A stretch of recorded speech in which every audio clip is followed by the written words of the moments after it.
Para la siguiente conferencia, me honra presentar al licenciado Javier Gamero Quinocita, quien es licenciado en Derecho de la Facultad de Ciencias Jurídicas y Económicas de la Universidad de Berna, Suiza.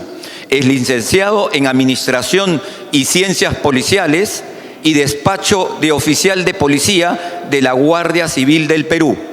Tiene una maestría en Criminología en la Facultad de Ciencias Jurídicas y Económicas de la Universidad de Berna, Suiza.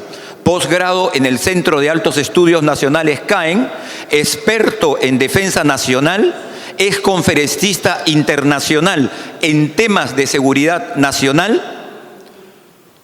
Les invito a recibir con un cálido aplauso a nuestro querido licenciado Javier Gamero Quinocita, que viene desde Suiza para compartir con nosotros.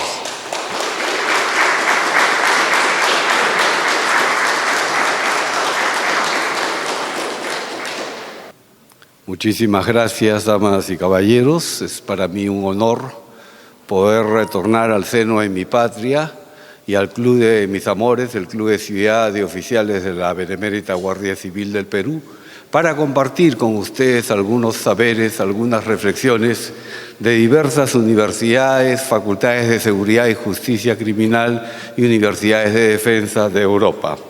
El tema que voy a abordar es el rol de la seguridad ciudadana en el Estado de Derecho moderno y voy a focalizar esta conferencia en la situación de la seguridad ciudadana en nuestro hemisferio, en las Américas, qué es lo que ha ocurrido con la seguridad ciudadana en nuestra región y por qué no hemos alcanzado los estándares de seguridad ciudadana de países escandinavos, países como Noruega, países como Austria o Suiza. Va a ser esto de la perspectiva de la política criminal contemporánea y una visión criminológica.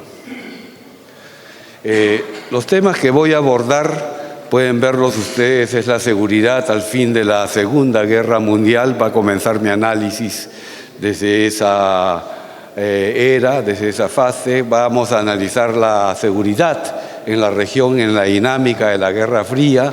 Analizaremos pues la doctrina de la seguridad nacional, que fue pues el concepto que se elaboró de seguridad en la región en aquella era, y luego analizaremos cómo esta doctrina de la seguridad nacional fue sustituida por esa doctrina de seguridad democrática, que es la que teóricamente rige hoy o debería de regir en las Américas, y luego veremos los desafíos de la seguridad ciudadana en la sociedad contemporánea moderna. Veremos pues las políticas de seguridad ciudadana en la era de la postglobalización y postdigitalización, y concluiré con una breve reflexión final. El primer punto que voy a abordar pues es el tema de la seguridad ciudadana al fin de la Segunda Guerra Mundial. La comunidad civilizada de naciones quedó pues ante los hechos espeluznantes y la barbarie cometida por el nazismo al fines de la Segunda Guerra Mundial, quedó pues en zozobra, quedó perturbada y quedó pues anonadada frente a estas atrocidades, a estos genocidios cometidos, lo cual dio lugar a que se crearan una serie de organizaciones que pusieran un dique de contención a estos genocidios, a estos abusos. Y es así pues que en el año de 1945 se crea la Organización de Naciones Unidas. Todos conocemos la Carta de la ONU, que tenía dos misiones fundamentales. La primera, lograr la paz colectiva y la seguridad mundial. Teníamos que tener estos dos elementos, y a pesar de que la ONU en el año de 1945 citó estos dos pilares, ¿no?, de la política mundial, no se han logrado pues del todo cristalizar en América Latina, y veremos por qué. Esta Carta de Naciones Unidas va a crear los hitos pues de la seguridad internacional. Luego, en el año de 1948, 3 años después, se lleva a cabo en Bogotá, en Colombia, la 9ª Conferencia Internacional Americana. Esta conferencia Internacional Americana, 3 años después, va a fijar los hitos de la seguridad continental, de la seguridad de las Américas. El mismo año se crea la Organización de los Estados Americanos, en 1948 se crea la OEA, y con la Carta de la OEA se van a fijar los hitos de la seguridad de los estados en nuestro continente. Por último, ese mismo año, en el año de 1948, un 10 de diciembre, se va a crear pues la Declaración Universal de los Derechos Humanos, que va a fijar los hitos de la seguridad de los ciudadanos. Vean ustedes, a pesar de todo este gran andamiaje jurídico que ha existido, en donde se regulaba la seguridad internacional, la seguridad continental, la seguridad de los estados y la seguridad de las personas, sin embargo, en nuestra región, en el continente americano, no hemos llegado a cristalizar este anhelo, esta misión histórica que se plantearon pues la Carta de la ONU y la Carta de la OEA. Veremos pues la seguridad en la dinámica de la Guerra Fría. Esto se debió sencillamente a la Guerra Fría, a ese conflicto este-oeste que tenía una perspectiva dual y contradictoria de seguridad bajo un concepto eminentemente militarista que primaba en aquella era la teoría del balance del poder, y hubo en toda la región latinoamericana un crecimiento de los ejércitos, un crecimiento del armamento en detrimento de una inversión social, ¿no? Vivimos las tragedias de los golpes militares, el Perú, Brasil, Paraguay, Argentina, Chile, estábamos plagados pues de dictaduras militares, y se va a esbozar un concepto de seguridad en la región que es la doctrina de la seguridad nacional.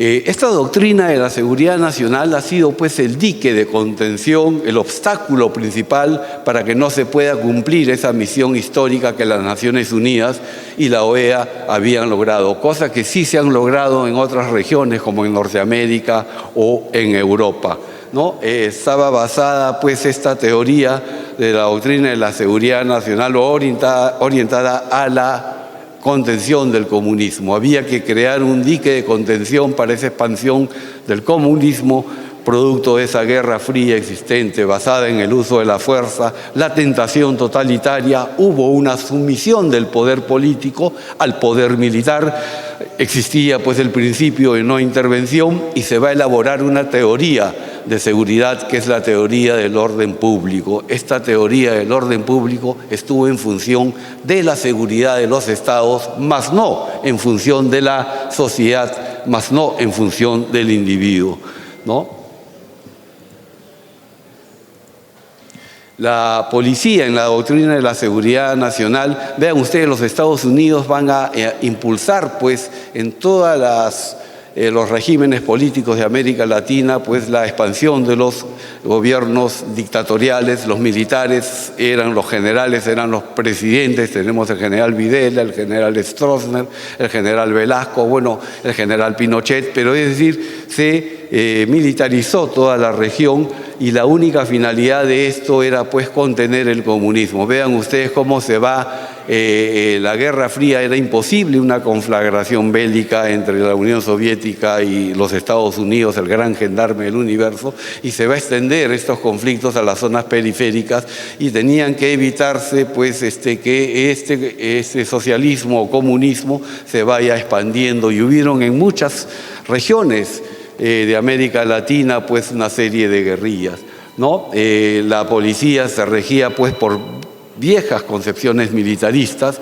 Los órganos de inteligencia hacían un espionaje al servicio de los gobiernos, y los servicios de inteligencia en aquella época eran pues fuentes de conflicto y fuentes de desintegración social. Había carencia de un marco jurídico adecuado, y había pues una falta de confianza frente a estos órganos de inteligencia en aquella doctrina de la seguridad nacional, ¿no?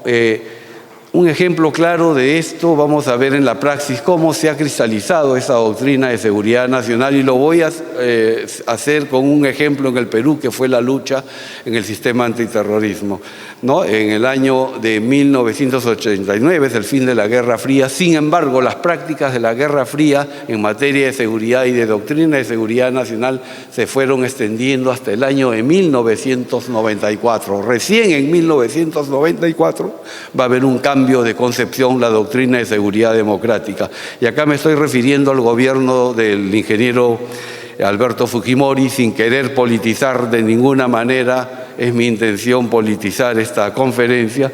Sin embargo, pues se ejercieron una serie de prácticas que provenían de esa doctrina de seguridad nacional en la era de la Guerra Fría. Y fue en la lucha contra el terrorismo. Hubieron pues medidas políticas para combatir a Sendero Luminoso, medidas legislativas para combatir pues al terrorismo, y métodos de investigación y medidas procesales. Y solo para que vean ustedes las medidas que se dieron, que estaban en función a proteger al Estado y no a la sociedad y no al individuo.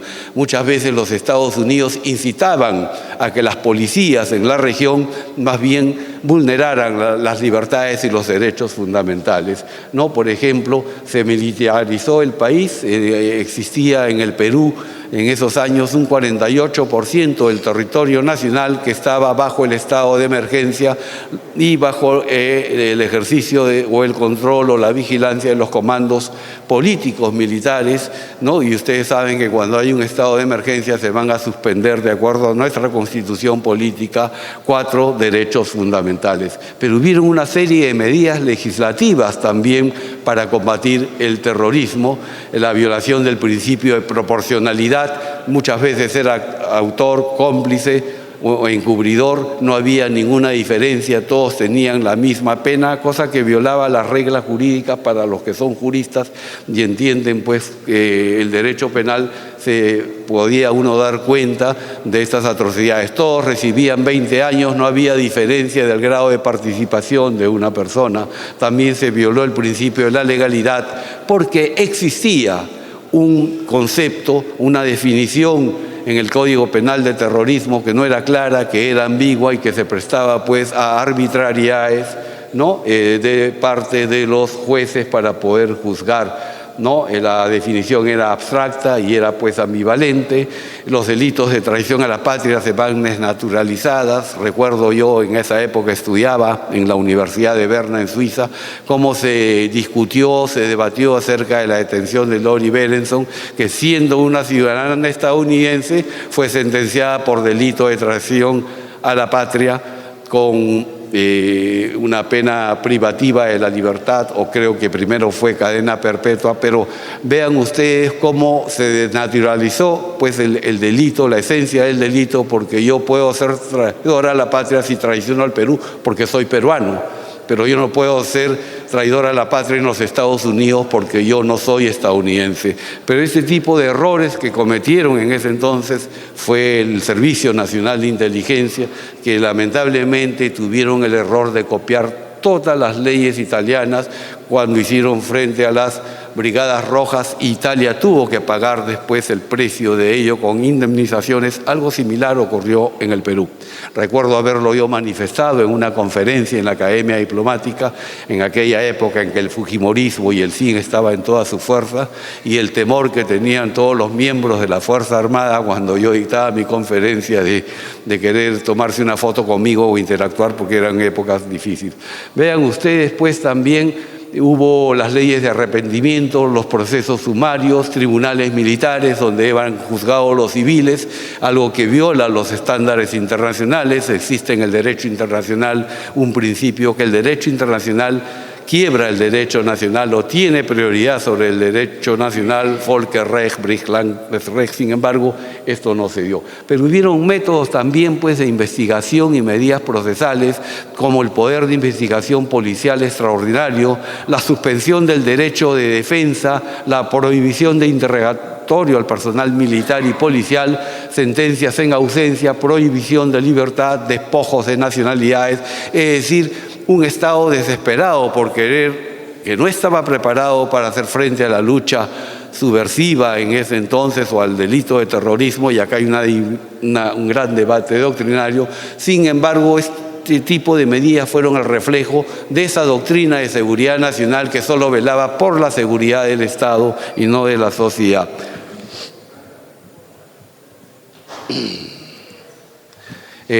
Otro aspecto que es importante en esta doctrina de la seguridad nacional es la tolerancia cero, la teoría de las ventanas rotas. Esta es una estrategia policial para el restablecimiento del orden que oscila entre el entusiasmo y la crítica. No hay congreso al que yo asista de criminología en Europa donde cada país, cada ciudad va a exponer su experiencia en la aplicación de la teoría de las ventanas rotas o la tolerancia cero. Y la verdad que van a haber pues experiencias difíciles. Sí, efectivamente, esta teoría pretende rescatar la atractividad del interior de las ciudades, sumidas pues en la pauperización y la decadencia. Esto se ve aplicar en zonas que están fuera de control, ¿no? Podemos apreciar aquí cámaras, cabinas telefónicas demolidas, o podemos ver edificios abandonados, vehículos destartalados, muros garabateados, es decir, como fue pues en la época de Nueva York, ¿no? El profesor Kunz, Katluk Kunz en la Universidad de Berna siempre denominaba a estas zonas en nichos, zonas que estaban fuera de control de la sociedad, como los nichos de la sociedad. Eran zonas abandonadas, sumidas en una gran desorganización social y que generaba pues desconfianza en la población. Aquí pululan los vagos, los mendigos, los lingueras, los drogadictos, los elementos de mal vivir, y son zonas ideales para el hábitat criminal. La estrategia de tolerancia cero pues fue conocida como el milagro en Nueva York y fue elaborada por dos criminólogos estadounidenses muy conocidos en el mundo, James Wilson y George Kenneth, que elaboraron pues esta teoría de las ventanas rotas. Esto que consistía en un concepto preventivo de represión del menor síntoma de desorden. La finalidad era eliminar los nidos de actividades criminales y reducir las fuentes que generan inseguridad. Nueva York en aquella época era la capital mundial del crimen, en donde reinaba la violencia y el vandalismo en los guetos urbanos. Había una despoliciación en las calles de la ciudad, ¿no? La Quinta Avenida estaba atestada de mendigos, el metro hacia Manhattan estaba plagado de grafitis en su interior, autos abandonados, cabinas telefónicas destartaladas, pues era Nueva York una sociedad permisiva en lo que se podía hacer muchas cosas no permitidas por años. Y fue el comisario William Bratton, bajo la gestión del alcalde Rudolph Giuliani, quien elabora una estrategia de reingeniería en la gerencia policial. Y aquí hay un cambio conceptual de una respuesta reactiva a la intervención proactiva de la policía.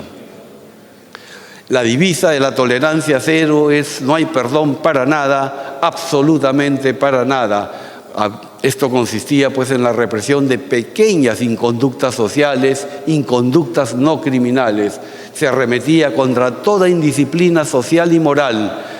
Esto demandaba una actitud intolerante de la policía, pues la piedra filosofal era que la policía podía reducir significativamente el crimen, porque si esto se aplicó en Nueva York, se podía aplicar en cualquier ciudad del mundo. Han habido efectos contraproducentes, ¿no? Quizás el señor Bukele, que hoy ha sido nombrado por varios expositores, está aplicando una teoría de tolerancia cero, ¿no? Esto dificulta pues las relaciones entre policía y comunidad. Hoy en día, que está en boga la policía de proximidad ciudadana o la policía comunitaria, pues el aplicar la política de tolerancia cero puede ser contraproducente. Tiene un atractivo populista, toda vez que está orientado a los síntomas del problema sin ahondar en las causas. Y esto está polarizando a la población entre quienes exigen un orden rígido y aquellos que quieren tolerar un cierto desorden. No es una medicina milagrosa. Yo diría, como un criminólogo, que habría que aplicar en el Perú la tolerancia cero en determinadas regiones, lo dijo el día de hoy el primer expositor. No es igual aplicar ciertas medidas en San Juan del Lurigancho, en donde se ha perdido el control del distrito, o en el distrito de La Molina. No es igual aplicar medidas en Trujillo, que es la capital nacional de la criminalidad en el Perú, que aplicarlo pues en Arequipa, en Moquegua. Entonces, porque tenemos no solamente la teoría de la tolerancia cero, sino vamos a tener también la estrategia de policía comunitaria o policía de proximidad ciudadana. El rol de la inteligencia en la seguridad ciudadana juega un papel. Si yo quiero elaborar un programa o un plan de seguridad, tengo que hacerlo en 4 planos: en el plano militar, en el plano policial, en el plano social y en el plano de la inteligencia. Tenemos que aplicar la inteligencia. Antes vivíamos en la era de la política criminal post-crimen, vale decir que se perpetraba un hecho delictivo y el oficial, la policía, actuaba y reconstruía el delito, ¿no?, de manera retrospectiva. Sin embargo, hoy en día tenemos la política criminal precrimen y yo tengo que intervenir antes que suceda un hecho, tengo que tener una visión de futuro, tengo que colonizar el futuro.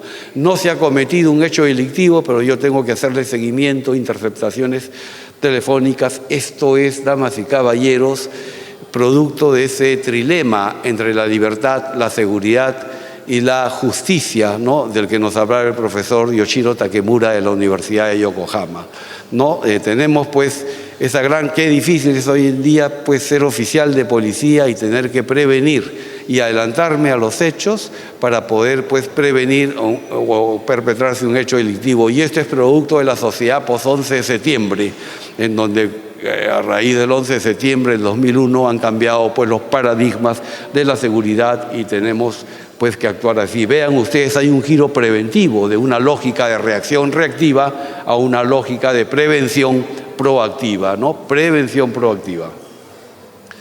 Lamentablemente los servicios de inteligencia pues hoy ejercen un terrorismo informativo. Hay actividades ilícitas de espionaje a autoridades, intelectuales, adversarios políticos, empresarios, ¿no?, y generan desconfianza y malestar en la población. Muchas veces los servicios de inteligencia son fuentes de conflicto y de desintegración social. Se rigen por los síndromes de puerta cerrada, tienen la mentalidad del gueto, se rigen por la cultura del secreto y por viejas concepciones militaristas. El Estado y la sociedad no deben de terminar temiendo a los servicios de inteligencia, como ocurrió en la década de los 90, la segunda década perdida para el Perú, con los siniestros servicios de inteligencia que lideraba el capitán Vladimiro Montesinos, ¿no? Muchas veces hay un poder paralelo, un Estado paralelo, un poder invisible. Decía Benjamin Franklin, aquel que está dispuesto a abdicar de su libertad en aras de conseguir seguridad, terminará perdiendo finalmente ambas.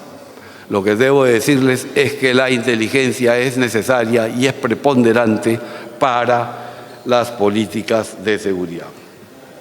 Luego, la doctrina de la seguridad nacional, ya terminé la primera parte de la conferencia, que fue la doctrina de la seguridad nacional, y hoy tenemos la doctrina de la seguridad democrática.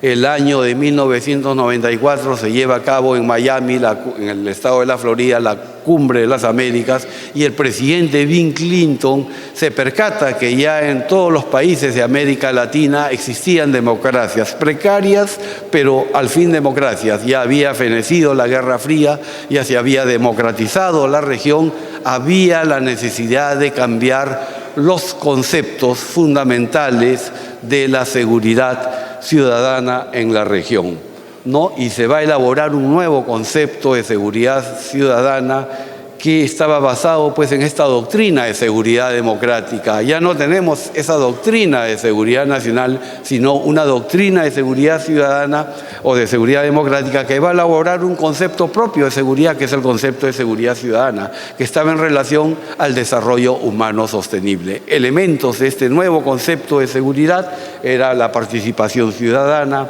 el pluralismo, la participación de la justicia social, el respeto a los derechos humanos, humanos, la lucha contra la pobreza, contra la ignorancia, contra la discriminación, respeto al medio ambiente, erradicación de la violencia, la lucha contra la corrupción y la impunidad. Una vez, vean ustedes, este es el año de 1994 y estamos en el 2024. Han pasado 20 y tantos años. Mucha gente me pregunta en Europa y América Latina, ¿ha logrado estos estándares después de estas 2 décadas, de estos estándares de seguridad? Mi respuesta es, y se los pregunto a ustedes, hemos vencido la impunidad, hemos vencido la corrupción, hemos vencido la pobreza, tenemos paz social. ¿Cómo podemos pretender tener estándares de seguridad ciudadana similares a Noruega o a Suiza o a Austria si tenemos pues las condiciones que tenemos? Ya el penalista alemán Franz Liszt decía que la mejor política criminal es la política social.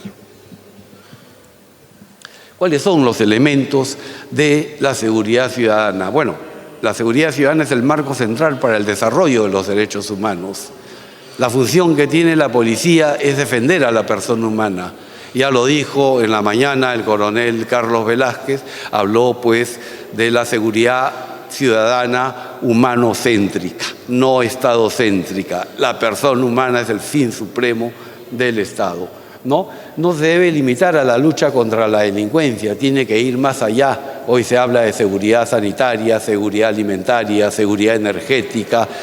Hay un concepto pues mucho más ampliado que va a sobrepasar la esfera policial y se define también bajo un nuevo perfil de la policía que tiene que ser una institución pues más democrática, y se debe poner énfasis en la prevención sobre la represión, y decimos en criminología que 1 gramo de prevención equivale a 1 gramo de represión o aplicación de la ley.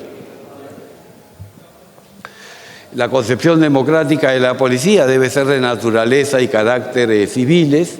Hay que tener en claro la diferencia entre defensa y seguridad. Hoy, por la sociedad post-11 de septiembre, cada vez es más ambigua la línea divisoria.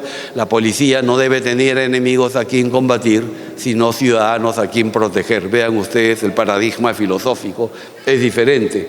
Platón, en su obra La República, decía que los guardianes de la ciudad tenían que ser filósofos, porque mucha gente cree que el trabajo de la policía es un trabajo de Rambo, un trabajo de fuerza, y eso es falso. Es un trabajo eminentemente social, un trabajo de cabeza que requiere mucha sensibilidad social, toda vez que en su el accionar policial yace en el seno de la sociedad, donde yace pues el individuo, la estructura social y la familia. Hay que tener mucha sensibilidad para ser oficial de policía, y la labor de detención, de patrullaje, de registro es quizás el corazón del trabajo policial. Hay que desterrar esos principios pues arraigados de no deliberar, del apartheid institucional, y hoy se habla de una policía de proximidad ciudadana, una policía comunitaria que hoy pues está en boga.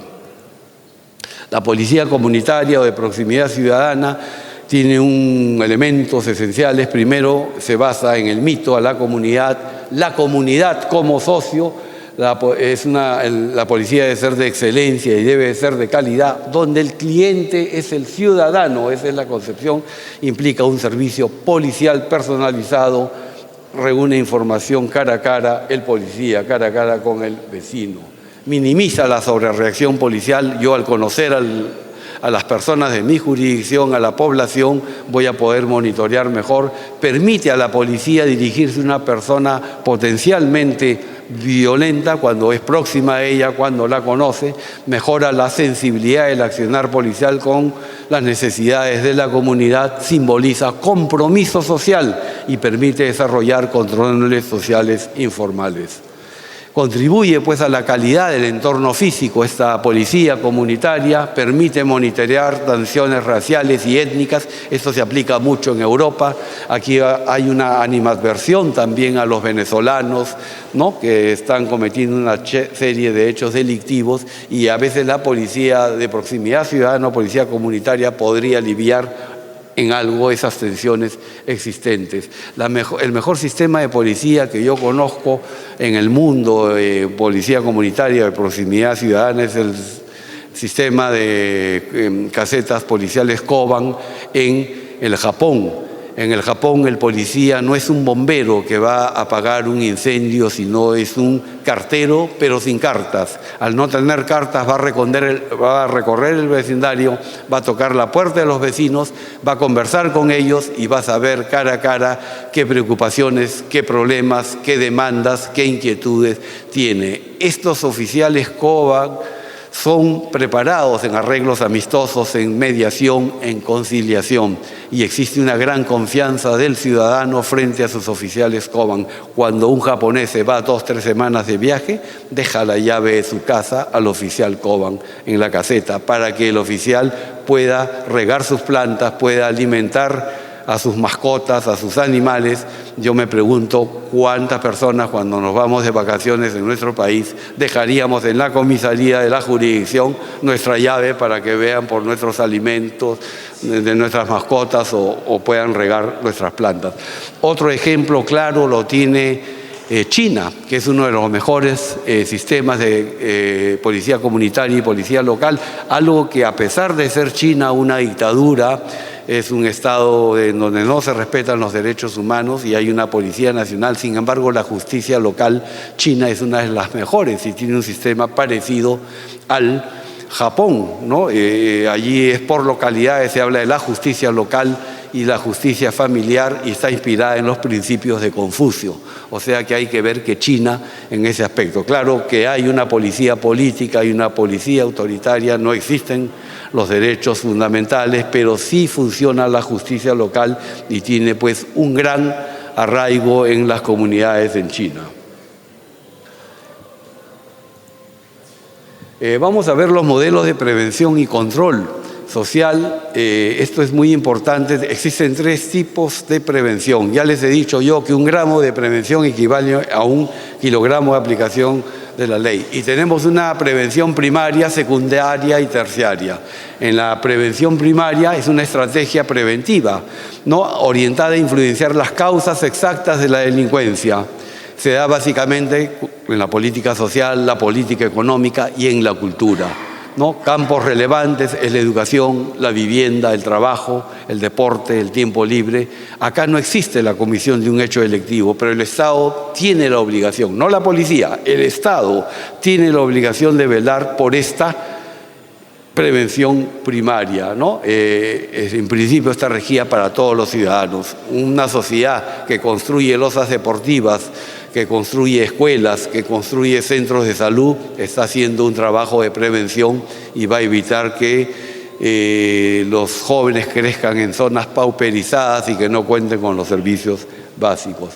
Existe una prevención secundaria que se centra en personas potencialmente delincuenciales y uno tiene que identificar las situaciones criminógenas que puedan darse. No, la tarea principal se centra en una identificación temprana, hacer un pronóstico del desarrollo criminal a fin de evitar una conducta social delictiva. Vean ustedes la responsabilidad que puede tener una policía, y este es trabajo eminentemente de inteligencia, y aquí rige nuevamente ese trilema entre la libertad, la seguridad y la justicia que nos decía el profesor Yoshiro Takemura. No existe un hecho delictivo, pero yo tengo que identificar la situación criminógena. Aquí va a haber un atentado terrorista en esta ciudad. Ese es el trabajo, ese es el trilema que tienen todos los profesionales de la seguridad y está dirigido pues esta prevención a delincuentes potenciales. Y la última es la prevención terciaria, que no existe en el Perú, y no por ser la terciaria, la tercera es menos importante, y se centra en combatir la reincidencia policial y penal. Ella exige ya la preexistencia del delito, las otras no. Esta sí, ya tenemos un interno que ha salido de un centro penitenciario y con toda seguridad sabemos que no está resocializado, sino quizás allí se ha perfeccionado en estos centros penitenciarios, está orientada pues a impedir que éste cometa un nuevo hecho delictivo, algo que todos los días se queja la Policía Nacional del Perú, que captura a una persona que roba un celular y a los 15, 20 días está saliendo y vuelve a robar y vuelve. ¿Por qué? Porque no existe un seguimiento de la policía respecto a esas personas que salen de los penales, y si sabemos que no tienen formación, si sabemos que no tienen un trabajo, el Estado está invitándolos a que vuelvan a delinquir porque tienen que subsistir, y existe pues un carrusel. Y muchas veces un interno tiene la posibilidad de comer en el penal, quizás estando libre no tiene posibilidades de alimentarse. Este es un problema eminentemente social.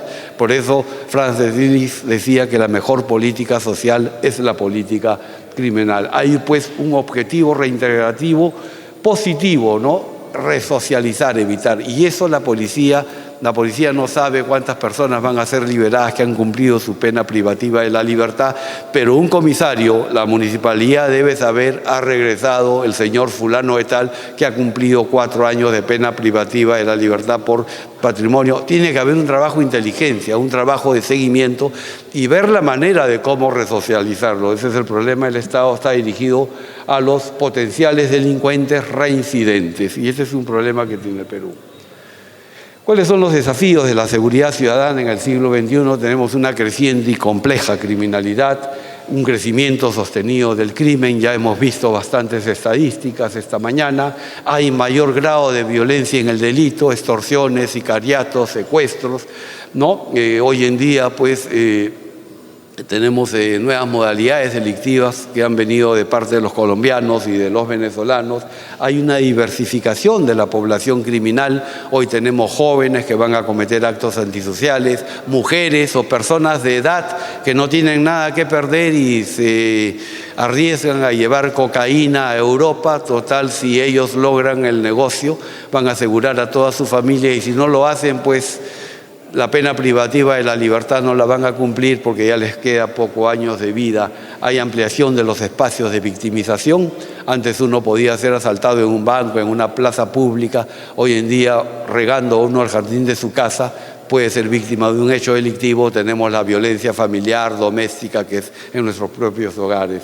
Y tenemos pues una organización y sofisticación técnica que hoy se aplica con las nuevas tecnologías, la inteligencia artificial en el crimen organizado. Hay también un desborde de capacidad de respuestas policiales. La policía es la cenicienta del Estado. No solamente es una institución que está mal equipada, una institución cuyos integrantes están mal pagados, sino algo peor, que es una institución que está mal formada, ¿no? Los niveles de educación en la Policía Nacional del Perú se puede centrar en los oficiales que tienen una línea de carrera, pero en las zonas altoandinas, en las zonas del altiplano, los más de 100.000 policías que tenemos no tienen, sobre todo aquellos de menor rango, que son los que van a interactuar con el ciudadano, no tienen una formación académica adecuada. En el país que yo vivo, el éxito, la base de esa policía óptima, profesional y de calidad, lo decía el ex comandante general de la policía de Suiza, que hoy es fiscal general. Decía pues que el éxito se debe a la formación continua. El policía está en permanente instrucción, en permanente periodo de formación, ¿no? Sí, pues el sistema policial hay una precariedad de recursos, falta de profesionalismo, los sueldos son bajos, hay una subcultura, a veces una estructura muy militar, muy vertical, ¿no? Muy controlista, ¿no? Un aspecto que es importante es que siempre lo digo, esto les gustó mucho en el Japón: un policía barato le sale caro al Estado. Si el Estado quiere sacar la vuelta y no quiere contratar buenos profesores, no quiere dar escuelas con una buena infraestructura y quiere formar a un policía solamente en 6 meses, 8 meses o 9 meses, pues no va a ser un policía de calidad. No se puede manosear el profesionalismo, y nosotros los peruanos merecemos pues una policía de calidad, porque la seguridad ciudadana es un derecho humano. Ese fue el título de un congreso que participé en la ciudad de Bergen, en Noruega. Es un derecho fundamental, es un bien jurídico y un bien social importante, la seguridad, que nosotros no tenemos esa cultura de seguridad en nuestro país.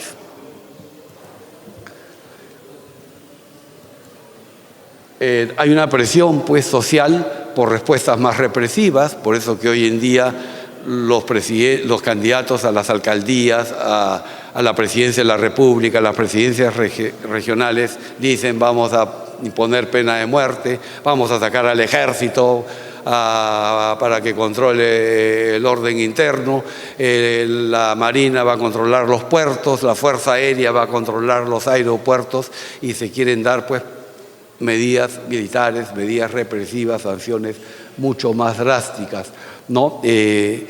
Esto ha dado pues lugar a que los advenedizos políticos oportunistas ofrezcan el oro y el moro y tienen un poco entendimiento en el tema.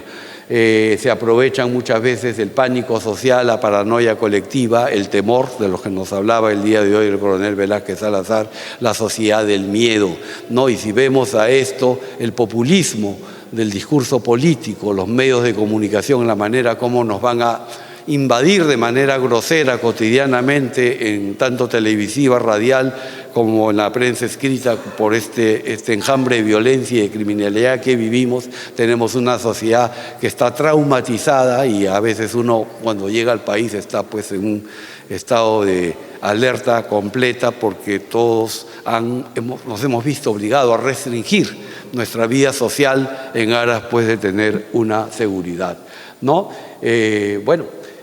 Por último, tenemos la violencia privada o privatización de la violencia. Ante la ausencia del Estado en muchas regiones, surge pues la justicia consuetudinaria, ¿no? La justicia que es por propias manos. Recuerdo que esa frase, chapa tu choro, fue motivo de discusión en muchas universidades, en las facultades de justicia criminal o en las facultades de seguridad y criminología, pero era una realidad en el Perú frente al desborde de la criminalidad y la incapacidad del Estado y de la Policía Nacional por A, B o C motivos de no brindar ese servicio de seguridad dio lugar a que cada uno asuma la justicia por sus cuentas. Hay carteles que dicen el que roba acá no va a ser llevado a la comisaría, sino va a ser linchado.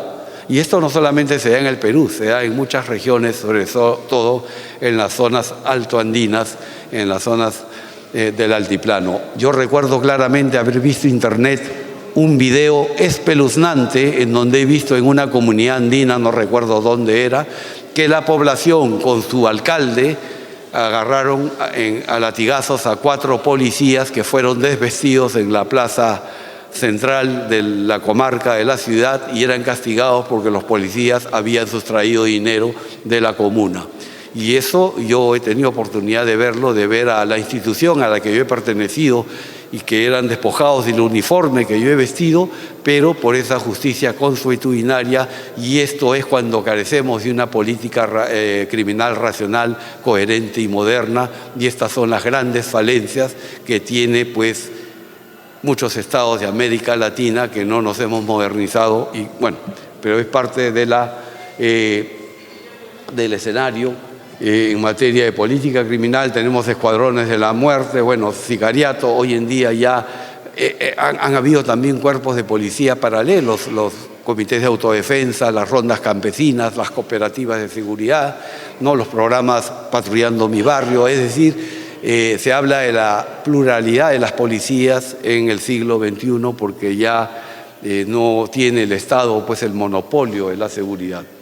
Vamos llegando ya al final de la conferencia, la política en la era de la globalización, de la posglobalización. El siglo XXI, damas y caballeros, exige una seguridad sostenible y para tener una seguridad sostenible tenemos que emplear un programa de seguridad en 4 planos, en el ámbito de la seguridad global, de la seguridad del Estado, la seguridad de las instituciones y la seguridad de las personas. Es imposible que yo elabore un plan si no contemplo estos 4 planes de seguridad.